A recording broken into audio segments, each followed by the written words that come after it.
In Africa, diamonds usually mean one thing: poverty, corruption, and war. But one country flipped the script. Botswana went from one of the poorest nations on earth to one of Africa's richest. Without fighting De Beers, without nationalizing recklessly, and without collapsing the economy. This is the story of one of the smartest resource negotiations in modern history. In 1966, Botswana was one of the poorest countries in the world, had almost no paved roads, barely any graduates, no industry, no military power.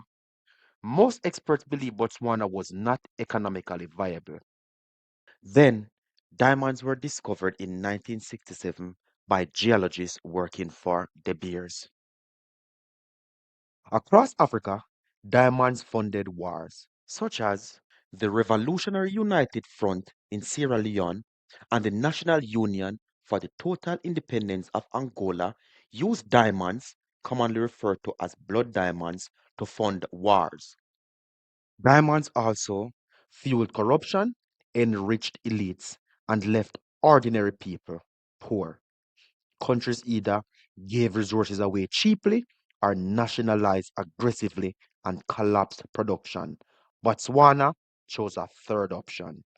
Instead of saying, the diamonds belong to us, please leave, Botswana said, let's own them together. In 1969, Botswana created Debswana. It was 50% government owned and 50% owned by De Beers. This was revolutionary. Why? For every dollar generated by Debswana, 80% goes to the government of Botswana in the form of royalties, taxes, and dividends. Also, diamond makes up about 80% of total exports, Debswana producing the overwhelming majority. Debswana produces about one third of fiscal revenue and makes up about 25% of GDP. They got access to real production data and a seat inside the business. Most countries ask for royalties, but Botswana asked for ownership. Botswana passed laws making all underground minerals state property. This mattered because the Beers could not bypass the government. Every expansion required renegotiations. Botswana always had leverage. No shouting, no threats, just law and patience. Botswana was playing the long game. They didn't demand everything at once. Instead, Botswana honored contracts, built trust, proved stability, and improved institutions. Every renewal, there was better revenue terms, more local employment, more skills transfer. Decades later, Botswana made its boldest move. It negotiated the reallocation of De Beers global diamond sales from London to Gaborone.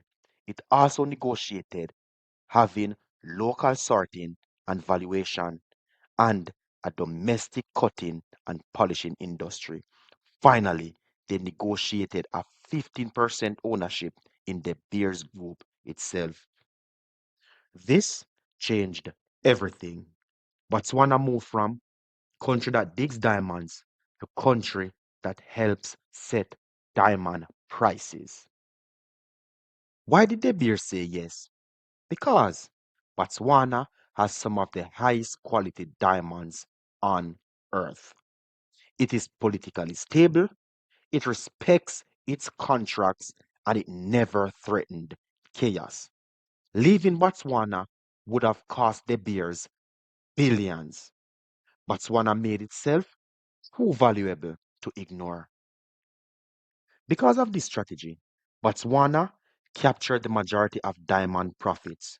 It avoided civil war, it built strong institutions, it invested in education, health, and infrastructure, and became an upper middle class income country, all without destroying investor confidence.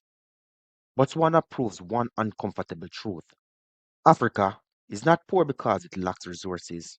Africa is poor because it lacks leverage, patience, and institutions. Botswana didn't fight multinationals, it outgrew them. They didn't beat their bears with bullets or slogans. They leveraged their position for a mutually beneficial relationship with laws, discipline, and time. Thank you for watching. Videos like this take significant time and energy due to the research and verification involved. If you found it valuable, please support the work by liking and sharing this video. Don't forget to turn on notifications so you are alerted when new videos are released.